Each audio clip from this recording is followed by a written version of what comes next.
Hello and welcome to another episode of Typo Exposure.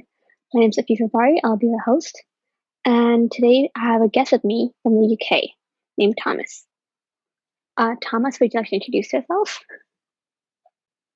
Yes, my name is Tomas Folan-Hasici. I'm a graduate of University of the Arts London, Wimbledon. I did a BA in painting, and I guess I'm just practicing an artist now, trying my best to grow social media, sell some work, and get involved with the art world. Great. What school did you say you went to?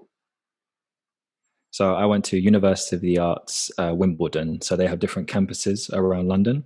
So Okay. University of the Arts is the brand, and then they've got like Chelsea, St. Martin's, Wimbledon. I went to Wimbledon specifically because they offered a BA in painting, and I was told that if you're interested in painting, which I knew I loved, which I knew I wanted to do, I wasn't interested in doing like sculpture or installation, anything like that. Wimbledon was the place to go. So that's why I chose Wimbledon. Okay. That school is really big as far as I know. It's international. Yeah, UAO is a very big brand, because I also spent, after my degree, I actually spent a couple of years in China, and it's huge over there in terms of as a brand. A lot of international students are very interested in coming to the UK and studying at University of the Arts London. They have, I think, their fashion course, I think for male fashion in St. Martin's is like one of the most crazy competitive to get into in the world or something like that. So they do have some very high demand courses, I guess. It's true. My dream was RCA, which is how I found you. Believe it or not, the Uh, RCA video, it went viral. And it was my dream school. It's like, hey, another person like me. the rejection video, right? Yes, that video kind of see, blew this up. is. I think we should go on a little tangent. Sometimes it's good to put your rejections on the internet. Like I feel like because as well, I recently got rejected by another postgraduate course, which was the Raw Drawing School. That's my true. You know what? I really, really want my Raw Drawing School is a bigger dream to me than the RCA. Just What's because that? I did my foundation there, and I know I love the quality of their education there. But I got rejected from their postgraduate course as well. So I think it's just like don't worry too much about rejection, talk about it. And then, the amount of people I've had message me through Instagram about rejections or whatever, um, and kind of asking me like how I felt with the portfolio process and so on. Just networking has just been amazing just because I put a video on the internet saying, I got rejected by the RCA. I got rejected by Royal Drawing School. And you know what's funny as well? Mhm. RCA students also saw that and got in contact with me giving me advice for the portfolio process and so on. So if you get rejected, don't cry. Just put it on the internet for everyone to see. It's a lot to deal with. I I don't know. applied. I think Mhm. I was about to say. I think rejection just teaches you something. So I It's think part just of the process. patience, analyze, and just I think most of life is about rejection. Anyways, like whatever you want to do, you've got to get through. Sometimes like 20, 30, 40 rejections before Oh, you take the next step to somewhere. that's a big It's just the number. reality.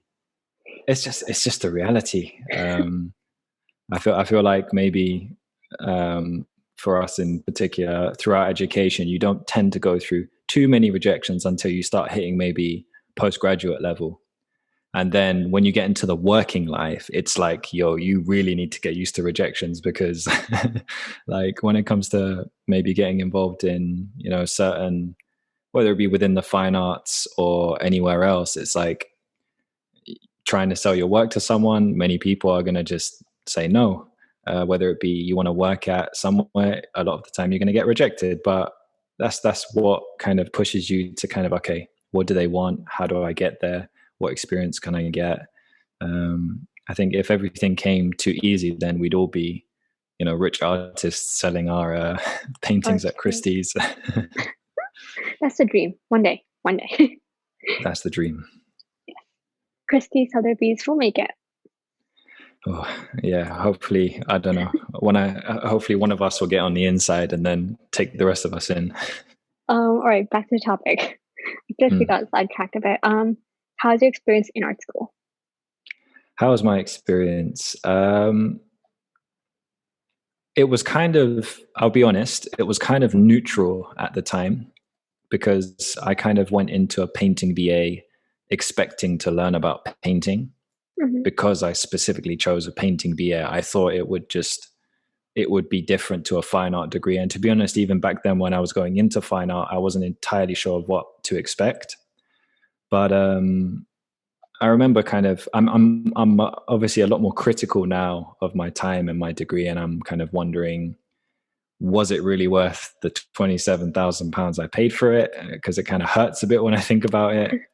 But at the same time, it's kind of like I try and take a balanced approach. Obviously, that's what my kind of channel is about, saying, you know, the positives of maybe having a studio space, having a place where there is a creative environment where, you know, you can, you know, have a positive place to learn, but it is very independently driven.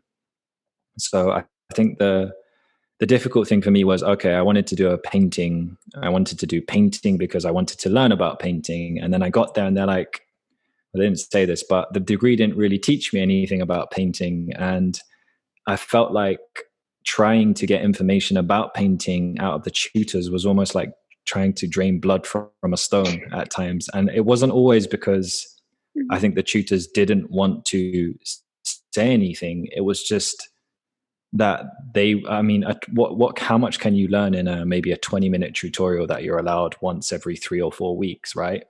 Yeah, Because what I wanted literally was someone to pick up a paintbrush and show me how to make a certain mark, pick up a paintbrush, show me how to mix mediums with it. Because you just really don't get that in modern art education.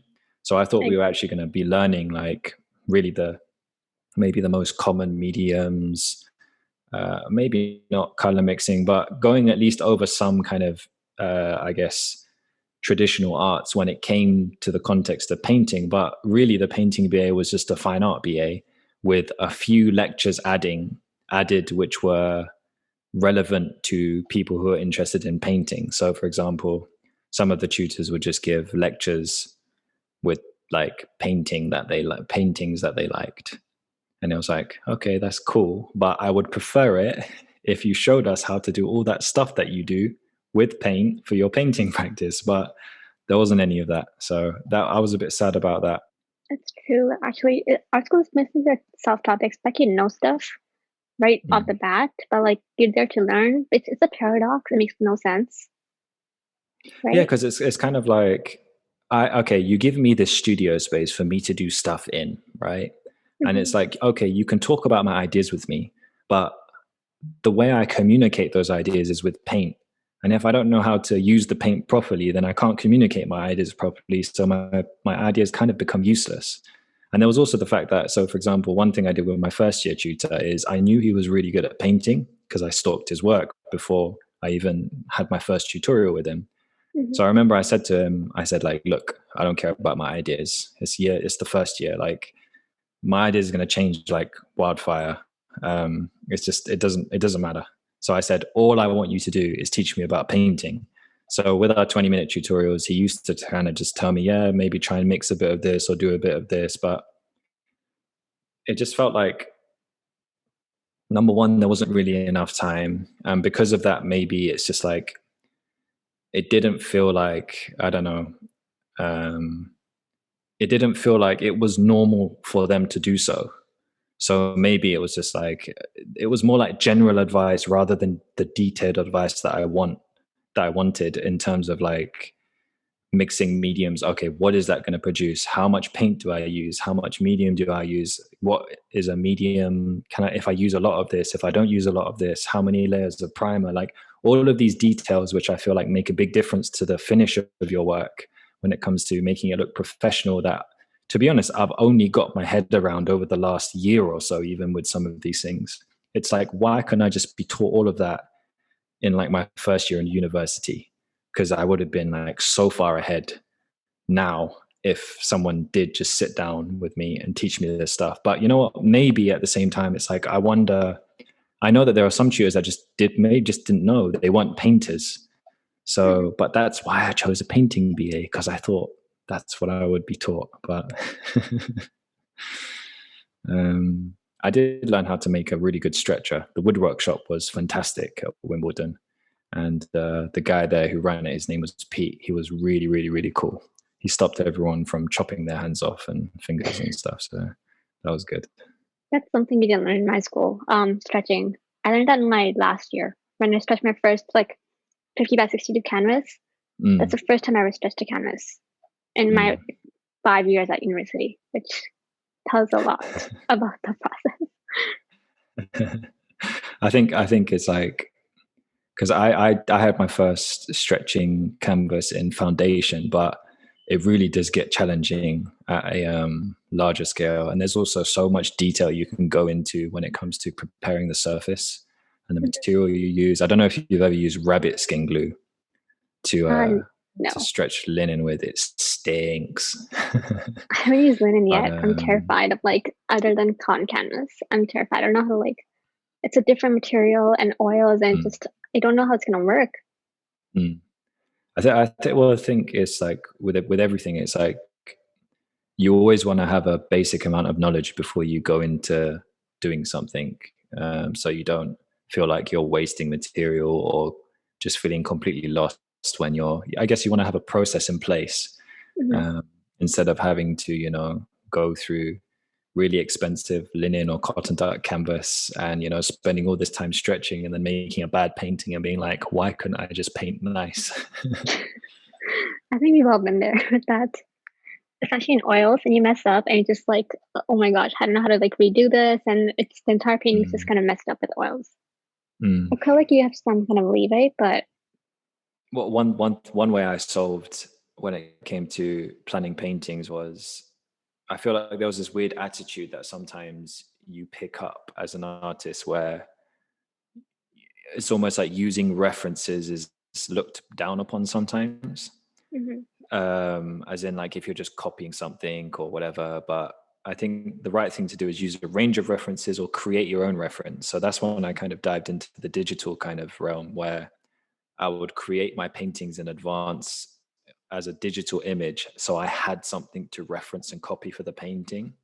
And then when I did that, I realized my painting improved so much, because it's, particularly with the kind of education we get now, it's very, very difficult to paint from imagination unless your work is about the process and the materiality of paint itself, like something abstract, for example.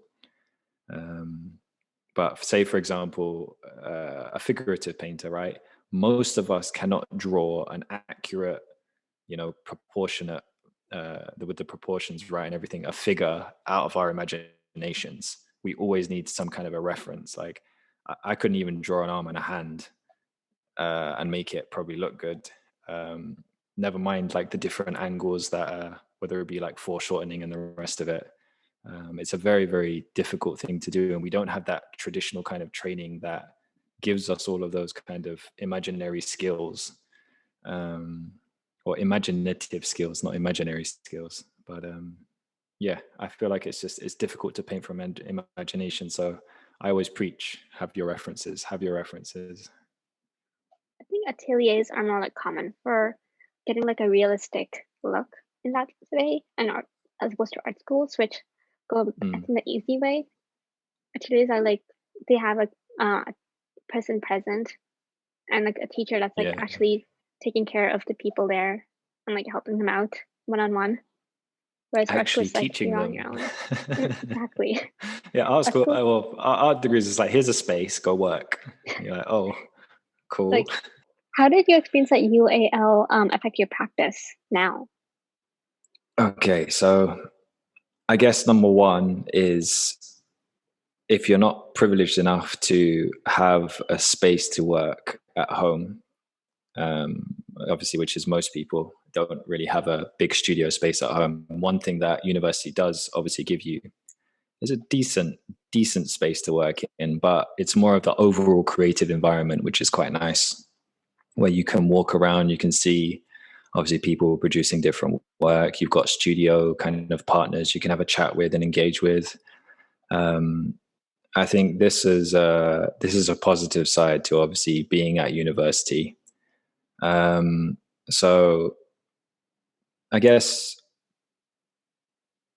having that space and that time to kind of really think and just be in that educational environment when it came to the arts does put you in more of a mindset to work. And I did develop my skills of, I guess, working independently because you've got no choice. You fail your degree if you can't work really independently, which does help you post degree, because it's like if you don't have any discipline when it comes to getting up and knowing what you need to do, whether it be paint, promote your artwork somehow, or look into some kind of marketing, or have that on your mind, then you're just going to be really lost kind of after your degree. But I think that is one of the difficult things too, is when you're on your degree, it's kind of like I'm doing my stuff, I'm going to my lectures, I've got my studio space to work in, and then the moment that's over,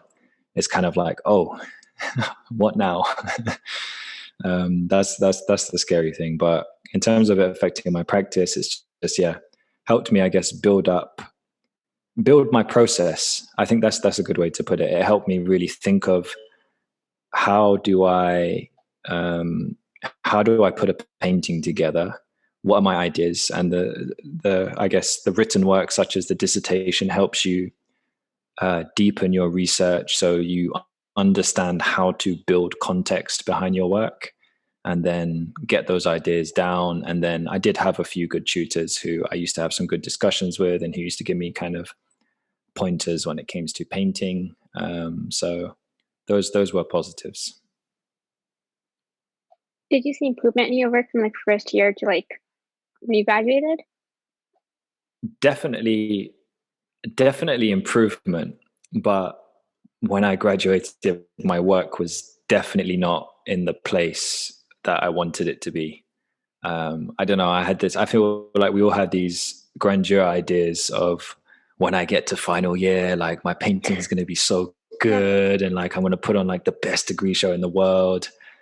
Um, and sometimes life hits, and it's not the reality. I had a little bit of a weird situation just before my degree show, where I experienced something really dodgy in my area that was completely out of my control. And I was like traumatized for a week. So I just didn't paint for like a week, a solid key week. And I'm not making excuses, because I should have had my work properly prepared anyways. But sometimes things happen, and your work is not to the quality that you want it to be. And to be honest, I'm happy that not many people saw my degree show, even though I put it on the internet now. I did do a video of kind of looking back at my degree show versus now. But my handling of, when I look back at my degree show now, it's like I look at my handling of paint, my composition, and it's like my process is actually very similar, and even the same in many places now. But it's just my understanding of how to produce certain imagery, textures, and my handling of paint is so much better now than it was for my degree show. I mean, you graduated a few years ago, right? So I graduated, I think it was about 2.5, 3 years ago. When did I graduate? I graduated, 2018. So about 3 years ago, I Okay. graduated. Yeah. I was in my thesis year then. I, that was when I was lost. My paintings literally look lost. Like there's like 3 different shades of sky color in one painting, and I look back at it and I was like, what was going through my head? I think it's nice to look back though and actually see that it's like, okay, I've improved. I see Yeah. it as a positive. I mean, thesis year is it's a whole it's pressure, and it's just a lot of going on at once, mentally Mm, and emotionally, and like you're under pressure in every single way possible. You have mm. deadlines, you have shows back to back, and you just like you don't know how to juggle everything all at once. And you have other classes on top of that. It's just like you don't know how to human anymore. It's interesting that you talk about intensity, um, because I feel like my course wasn't intense enough, but I put the blame more on myself, than anyone else. I think just it's like because we got so much studio time, I feel like it should have been more of my responsibility to make the course feel more intense for myself. But I don't know. There was a point where it's just like I just felt like I really wasn't learning what I wanted to learn, and then that put me into a bit of disappointment. It was particularly in the first year I felt like this, but then once I got over that, I went into the second and third year with a bit of better attitude, and the studio spaces were better in the second and third year, which improved things a lot. But in terms of intensity, I just not to sound, I don't want to try and blow my own trumpet or anything, but I just found it quite easy to get through. Really? I just felt like, I didn't feel a lot of pressure at all. It was just I don't know, maybe I was fairly organized to begin with. It was just like, I remember it was just like, okay, just have a few notes on your lecture, like 200, 300 words. I was just like, okay, that's easy peasy. Just write a few sentences. And like first year was like, I don't know, 1,000-word essay. And then all you've got other than that is your studio practices and like a couple presentations or something. I was just like, oh, it's like, is this it? I want to have a critique where, everyone slaughters my work, and then I can sit there like smiling, just like, yes, teach me, like, tell me why my work is crap. But it was just I love those critiques. Tell me what's wrong with it.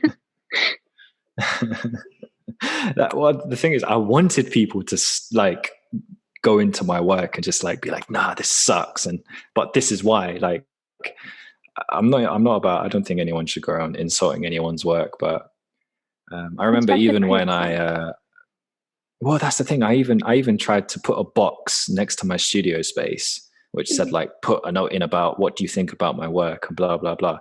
And the first response I got was, why are you doing this? Like, why are you so self-conscious about what people think about your work? And I was like, oh my days, you completely like missed the whole idea in the first place. It's like, I want to engage in conversation here. I'm trying to create conversation. I'm not self-conscious about what people think. I just want someone to be like, hey, I can see this effect that you're trying to do. You're using the wrong medium and your finish is bad. This is why. And I'll be like, thank you. I totally get that. That's all I wanted. Yeah. Critiques for in my school, at least, we had like these long critiques, like 2 hours long, but it was like, Bloody I don't know. hell. No one said anything at all about work, or it was like good comments, but like no one like came out and said, okay, this part's good, but this part needs work. It was after the critique that people would come and say that. I was just like, I need to know right now, Yeah. Or it didn't say anything at all. It's weird. It's like, have you ever had like, oh, that looks nice? It's like, that's the worst. You're like, what does nice mean? Yeah. What, like, tell me what bit is nice and why it's nice and why it works. I don't want to hear, oh, it's like, I appreciate it. I appreciate the goodwill gesture, but it's just like, that's nice. So I want to smack you in your nose.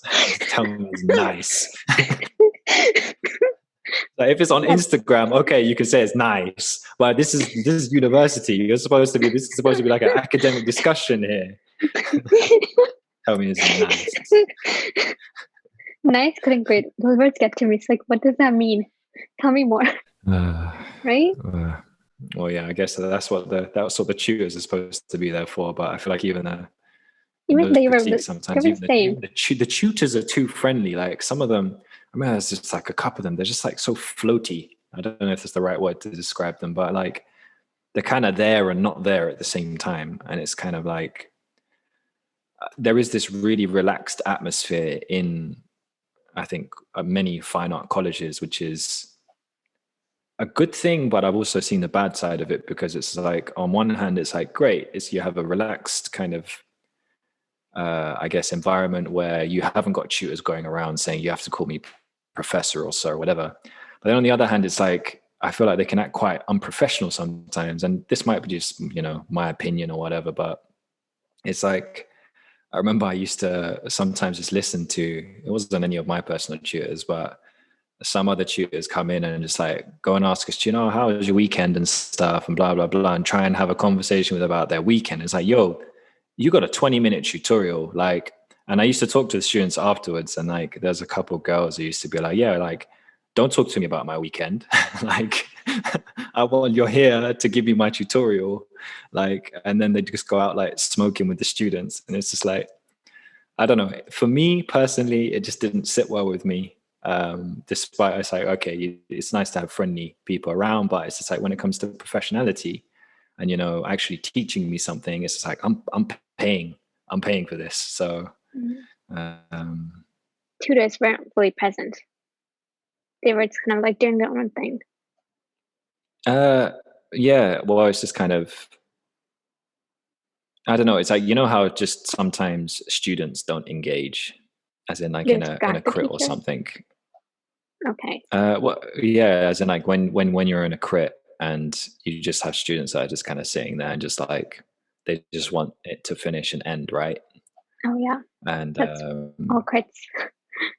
yeah, but then I feel like it's it's the teachers and the institution's job to create engaging situation. Conversation, right? Um, Hmm. but then I felt like it's like sometimes I felt like the tutors were in the same place as the students. I just want this to end, and they wouldn't really push engaging conversation, or they just kind of just let it go along, or the crit would end early or something like that. And um, to be honest, I don't want to speak negatively about all the tutors, because all the personal tutors I had were actually really good. So um, I feel like there's just like some tutors with their heads really screwed on, as in they're always on the ball. They're you know, professional. They do their stuff. Like I loved one of my tutors. He used to come in and just shut down people who used to play music out loud in the studios, because that's, for me, that was the most annoying thing. It's just like, I don't want to listen to your dead music. I like to work with my rain sounds on with my headphones and just have that peace while I'm painting. Because I feel like, I don't know, when it comes to music, it's like if I'm painting and there's music, it's like you're trying to mix two arts at the same time. For me, it was just so distracting. So when other people used to start playing their stuff out loud, when my tutor used to come in and just could be like, "What are you doing? There's a rule in the studio about playing music out loud." I used to be like, "Yes, that's my guy." I had people like that in first year. They would like play music out loud. This is first year. I didn't know back then the rules and stuff. By the time you got to fifth Mm. year, it was just like we would all I guess all my art friends, we would like be in the studio together, but like all have our earphones in and just like be in the zone constantly. Like the studio Mm. became our second home. We were there the Yeah, entire day. No matter how many classes we had, we would always somehow gravitate back to the studio, and just that was like our safe place in the entire school. And like my school was pretty big, but the teachers didn't say anything either. It was like a safe place for us. But in terms of music and stuff, if it was like just oh, like the art mm. friends, we would have something going on because it's just us. But when other people Yeah, came in, it was like, okay, keep it low, don't bother them, that type of thing. yeah. That's the thing. I feel like it's like if everyone has a kind of knows each other kind of thing and knows what's going on, and there's a mutual kind of respect. It's when, like, for example, let's just say I think it was like third year, and you'd have like some second years who you don't know come in and just start pissing about in the studio, and you're like, I just want to, I want to go and flip your table, man. Like, just go outside if you want to, you know, go and eat your lunch and, you know, play your music on your speakers, or whatever. Like, this is workplace. Outside is play place. Studio, not play place. But I don't know. Maybe I'm just because I went into because I started my degree when I was like 21, so I was a little bit Oh, older than everyone else. you were So maybe older. I was this grumpy old man. Next question was, how important is creating a cohesive portfolio for applying for undergrad studies? Was that a cohesive portfolio Yeah, for undergrad. for undergrad? So I think when applying to degree, you actually have a bit more of space when it comes to experimentation. Because when I was applying, I just remember my work was so crap, to be honest. So I was happy to get in University of Arts London. But I think what won me over was my interview more than anything else. I don't think it was so much my portfolio. I think what universities are looking for is just students that will engage with their course. Hmm. So if you can show that in your portfolio and then further show it at interview, I think that is what gets you a much stronger chance of getting a place wherever you want to go. Unless, of course, there is a certain kind of work and practice that certain schools are expecting. I feel like they always preach that, yeah, we accept anything and anyone and blah blah blah. But sometimes you do see certain ideas and practices that are common amongst institutions. So this is why I always preach about stalking students that are on social media. See what kind of work that they're producing. So not to change your ideas and change your practice, but to at least design your portfolio in a way which might adhere to that particular institution or their kind of doctrine when it comes to how they think and how they do things, if that makes sense. But I do think there is room for experimentation when it comes to applying for undergrad, because they're not really expecting you to have an established practice, whether you've done a foundation course or not, or coming out of college or A levels or whatever it is in Canada that you guys do. But yeah, um, I think, yeah, it's just you can experiment a bit, but it's more about showing how do you think, what's your work ethic like. If you can communicate those things, get an interview, and they get good feelings about you, I feel like that's what secures you the place more than a portfolio that looks like a professional artist or something like that. How about for grad school? Since we've experienced both at this point, what? Postgraduate, by grad school you mean postgraduate, right? As in like Yeah, post degree, right? masters. Yeah. Well, I have a growing collection of rejections when it comes to postgraduate, so I'm not sure if I'm the best person to ask. But to be honest, all of the only grad schools I've applied to have been obviously RCA, which is one of the most difficult courses to get into, just competition wise. I did one application to the RCA, and I've also done one application to the Royal Drawing School postgraduate course, the drawing year, Hmm.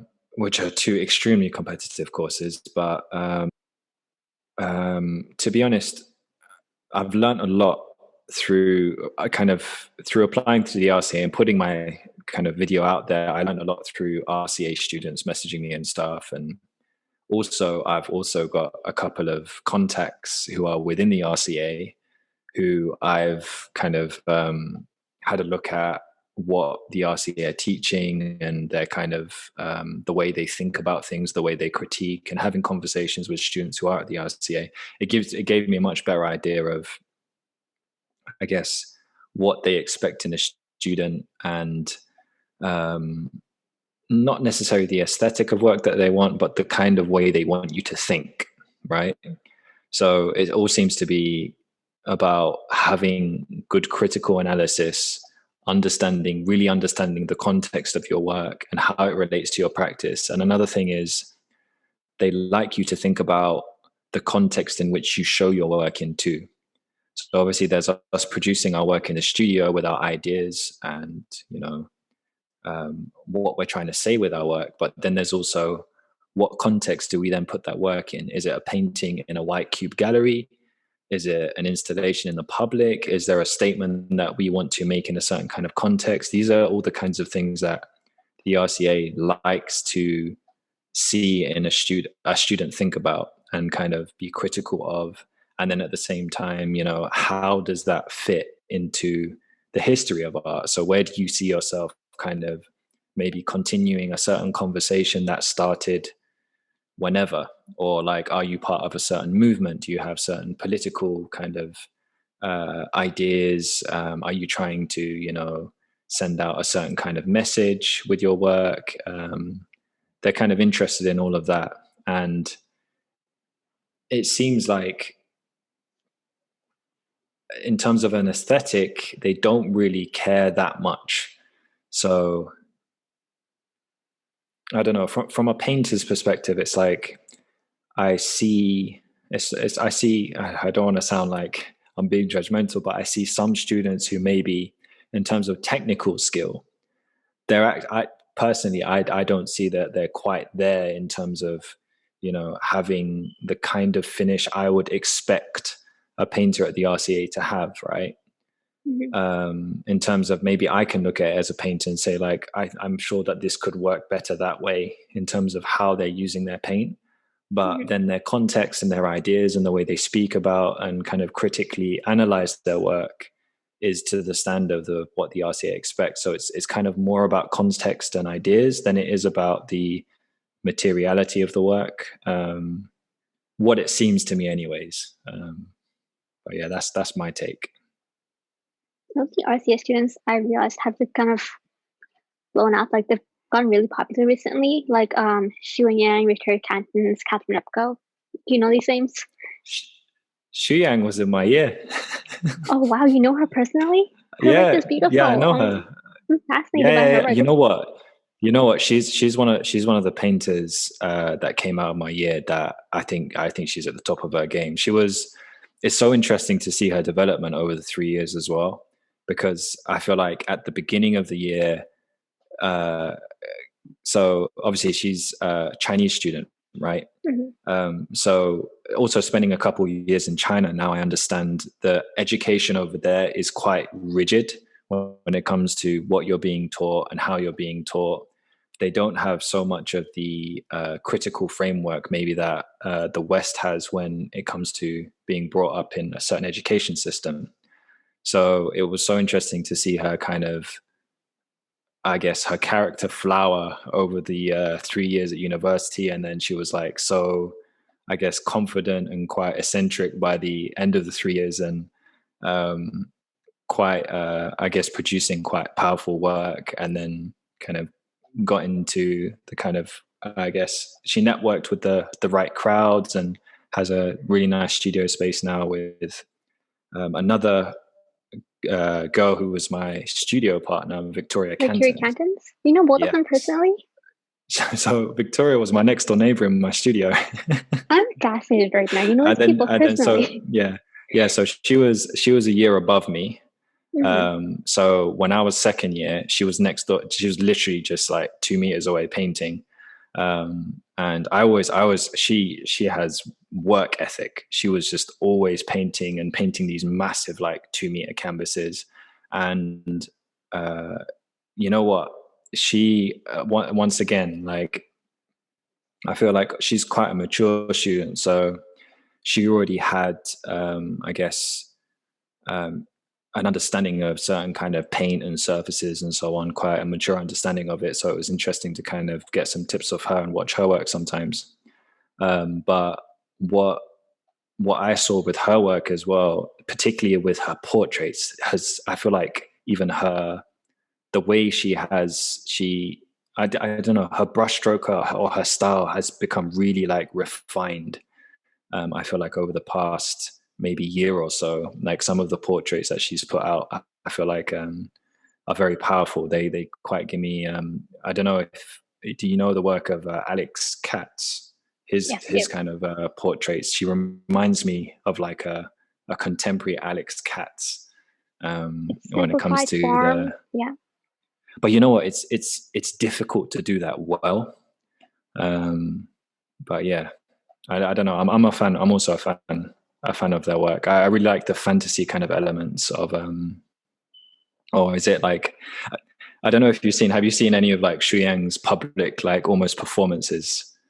When she gets on, she wears her very interesting like dresses and stuff, and like goes walking in like the parks and stuff, and just makes videos and stuff. It's quite an interesting watch, but I feel like Europe is the place to be. She's full of confidence.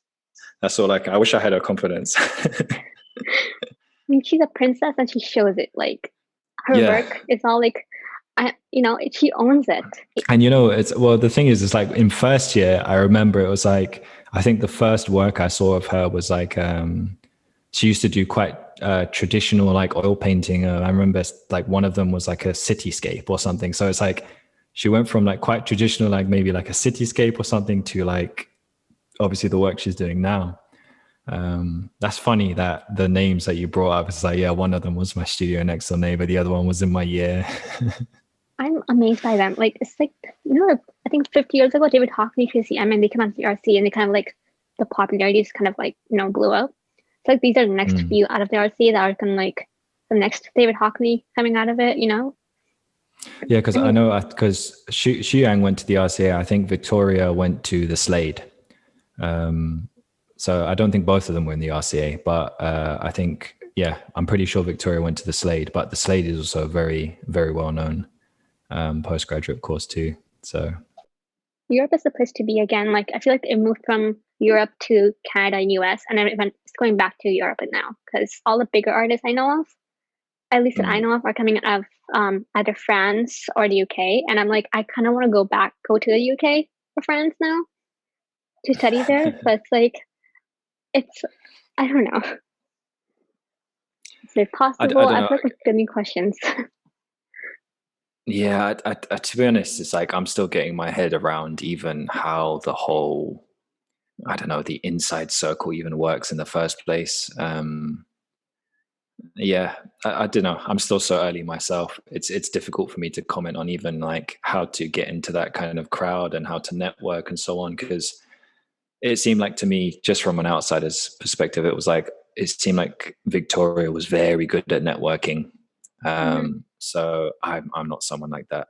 I can't do the whole get to know people and poke people and like get myself into places. My attitude is more produce the most amazing thing possible, get as many people to see it as you can, and hope something happens. So that's my kind of tactic. I don't know if it will work, but I guess we'll see in the next 10 years. It's possible. The focus keeps shifting like every 50 years or so, depending on where the artists are coming out from. But it is shifting a lot. Well, I think it's hard to keep up. I think one of the interesting things as well, though, is how much of an impact the internet is having on artists and the opportunities for artists, because there's so many independent artists now who just grow following an audience online and make a very good salary selling prints, custom kind of branded clothes or whatever, and whatever they do to kind of keep them afloat. And obviously if you're painting, selling paintings, and they just have that growing online audience, which gives them an international audience as well. And they're maybe they're not in that insiders art market, whether it be like Christie's, Sotheby's and so on, the exclusive art market, but they are making a very, decent wage, which is only getting bigger as the years go by and their audience grows. So I feel like in terms of a practical route where you don't have to, have someone on the inside or have that kind of network going for you, the internet is such a straightforward way to, get started somewhere. Do you have any advice for people coming out of art school? People coming out? Yeah. Realize that, okay, there's the reality that you have to realize that no one's going to pay you to sit in your studio and make work. You're all on your own now. So I think that's the first reality people need to get over in terms of coming out from kind of a fine art degree. But I would say you need to put yourself in a place where you're confident enough to start showing your work to people. If you haven't got to that place during your degree, you need to get to that place post-degree, because realistically speaking, hopefully you'll be able to go down a creative route and maybe get some kind of job that will, be satisfying enough for your kind of creative side, whether it be, some kind of maybe working within a creative company, doing some kind of production or editing or so on, and whatever it is. But something that is not just, some dead end job which kills your brain, or sitting in an office, 9 hours a day. But the reality is students coming out, you're not going to be able to just, make work and just sell your paintings unless you've grown some kind of an audience throughout your degree, or unless a gallery has come to you, some kind of curator or gallerist somewhere has come to you and said, hey, I saw your degree show. I want you to, put on a show at my gallery. And, it's very rare. So the first reality to get over is no one's going to come and, buy your work unless you put it in front of them. And if you don't want to put it in front of them, you've got to ask yourself why. And then once you get over that why and get through that why, then you can start, those stepping stones towards having, that independent career as an artist and, selling prints, work, whatever it is that will keep you afloat and earn an income, which is, happy for you to work towards, basically. That's true. I graduated like a year ago. Yeah, a little over a year ago now. And I'm still lost, I think. I mean, I've had shows here and there. I've done a residency, but like technically I'm still lost. Yeah, you know what? Too much residency is a good thing to bring up. I think it's as well being aware of the opportunities that are presented to you, or not presented to you each year. You have to go out and find them. So whether that be artist residencies, prizes, art prizes are a really big one. There's so many opportunities to apply to different art prizes. I really want to start making a list of like every prize I can apply for each year and see which ones fit my practice the most, and then just apply.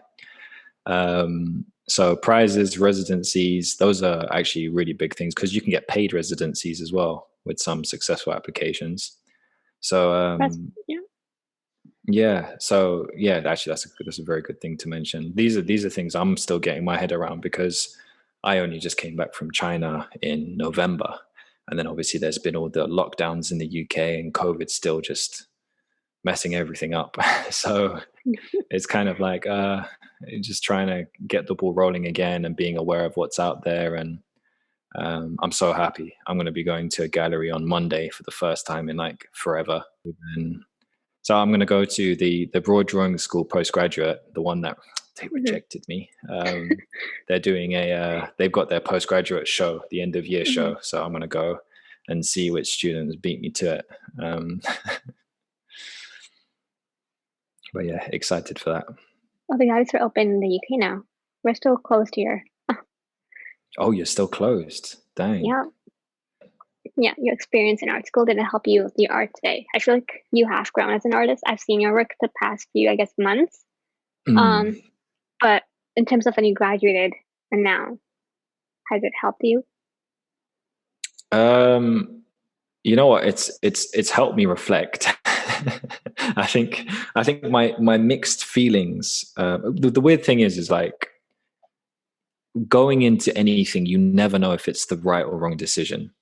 This is why I think once you've chosen to do something and it's done, you should just reflect on it. You shouldn't necessarily, dwell on it too much. But the reflection of me kind of having those mixed feelings about my art degree created my YouTube channel.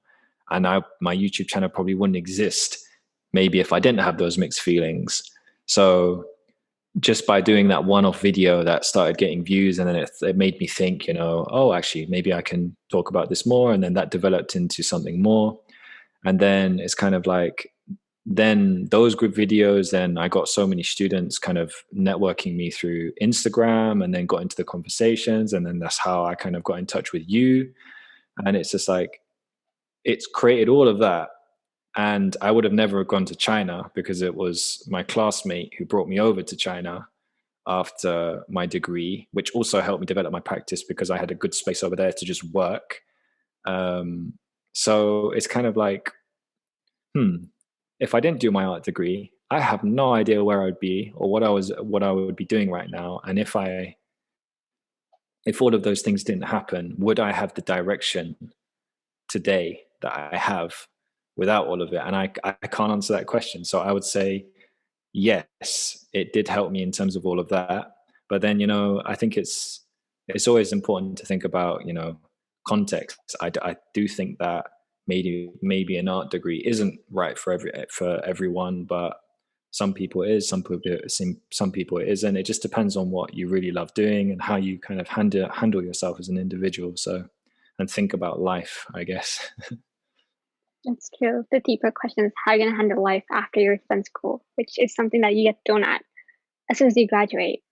I mean, you Mm, basically have someone, a tutor, someone there guiding you. Not really guiding you, but like there's someone there. As soon as you graduate, like you're on your own. You're like you're lost in the big world. It's like you need some guidance.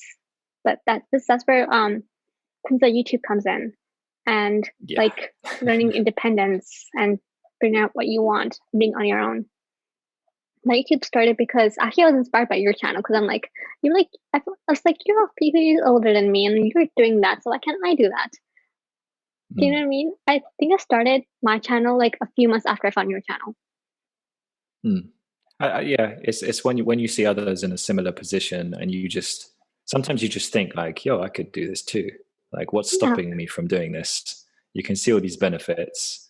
Mhm. What is it that's stopping me? And then if you work out what it is that's stopping you, or you just ask that question and you start doing, I think the most important thing is just trying things and just doing it. Um, we can forever procrastinate about doing stuff, but it's just like sometimes once you start doing something and keep the consistency, and then things will actually start working. And it's surprising how much something can work just by you doing it and doing it consistently. Mhm. um, I'll be honest, when it comes to I'm still a bit on and off when it comes to Instagram. But just because Instagram's changed quite a lot as a platform, and it's a Mhm. shame that they got rid of the chronological order that really messed everything up. But YouTube, I really enjoy YouTube just because the format of content that kind of, I guess, I make for YouTube, it's just, I find it really enjoyable to make. Um, but yeah, I don't know. I guess it's just kind of like you just want to make sure that you do stuff. And then when you do that stuff, just document it. One of the biggest things that I try and remind myself all the time is don't worry so much about creating, worry more Mhm. about documenting when it comes to social media. Like, don't worry about having, an absolutely 100% perfect picture or whatever composition, blah, blah. Like, you get better at it as you go along anyways. So just start with documenting, as in like, what am I doing today? Okay, did I do a crap drawing? Just take a picture of it, done. Like, Okay. did I do this? Did I do that? Just take a picture of it, done. And once you've done 10 or 15 bad pictures, one of them becomes good. Then you look at that good picture and you're like, oh, that thing worked. I can do it in this format now. Or like you Well, post 15 things and then one of those things work. Or like you get a bit more engagement on one of those things. You're like, oh, people like that. Maybe I should do that more. And it's just kind of like trying different formats of content. And but the most important thing is documenting, because if you document everything, it's kind of like you've got lots of different Lego bricks that you can play around with. If you don't document anything, you've got like no Lego bricks to play with.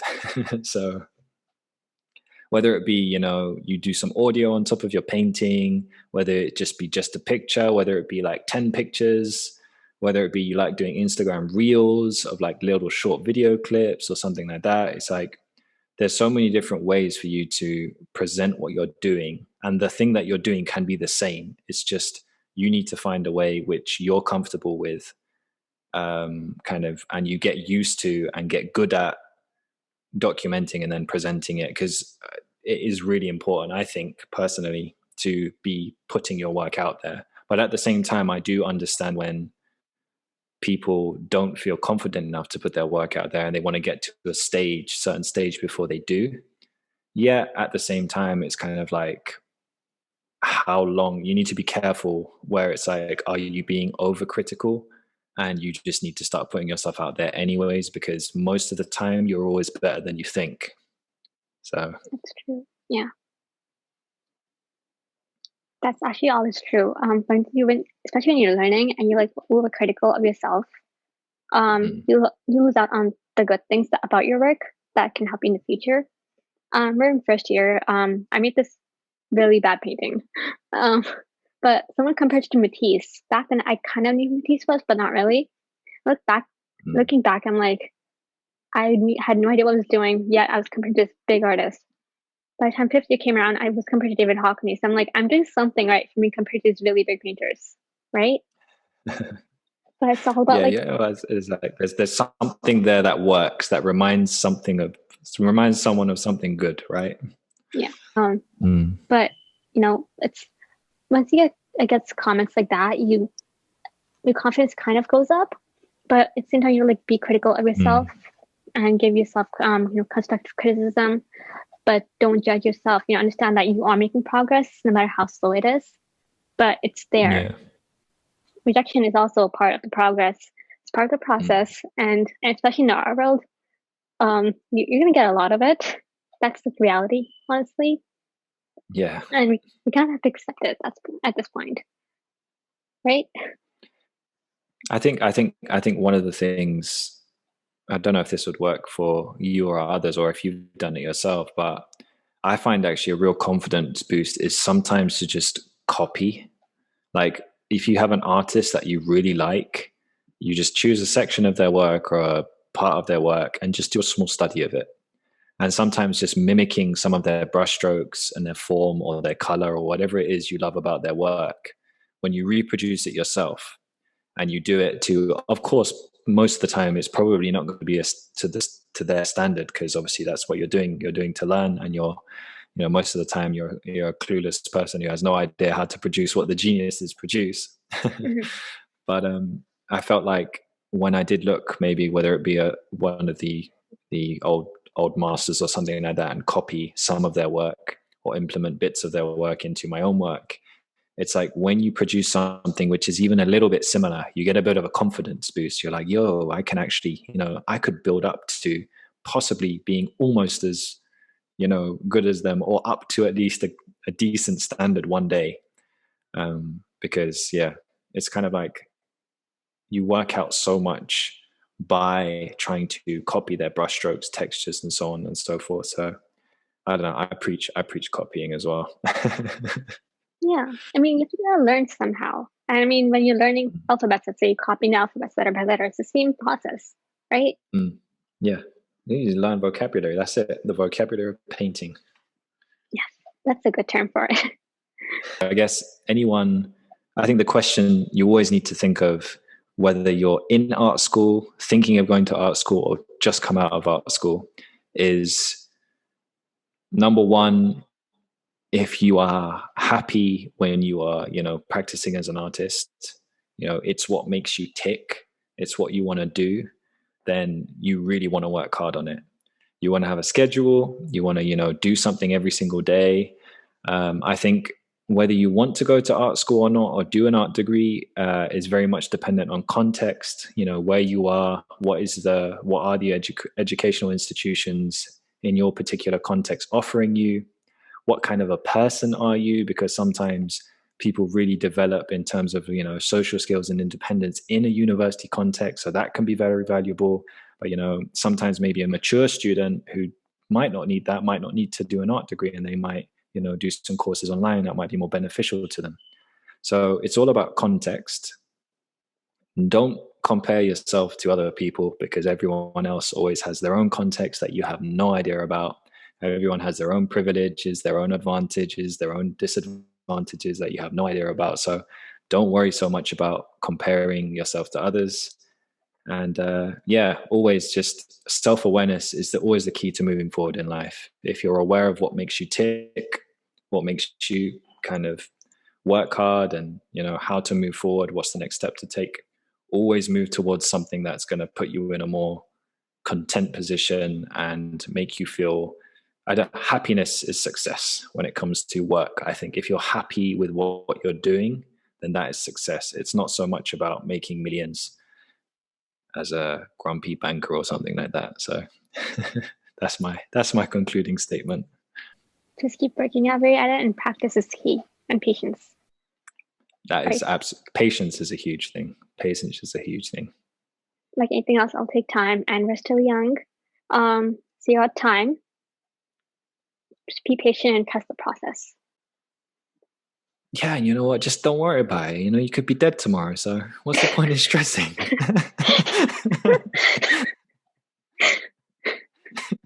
Okay, maybe you can cut that bit out. Like, who's that? Maybe that's on the dark. That's the dark side of Spotify. Right. Thank you, Thomas, for coming. You're welcome. And thank you for the invite. Thank you. All right. Take care. Take care. Bye. Bye-bye.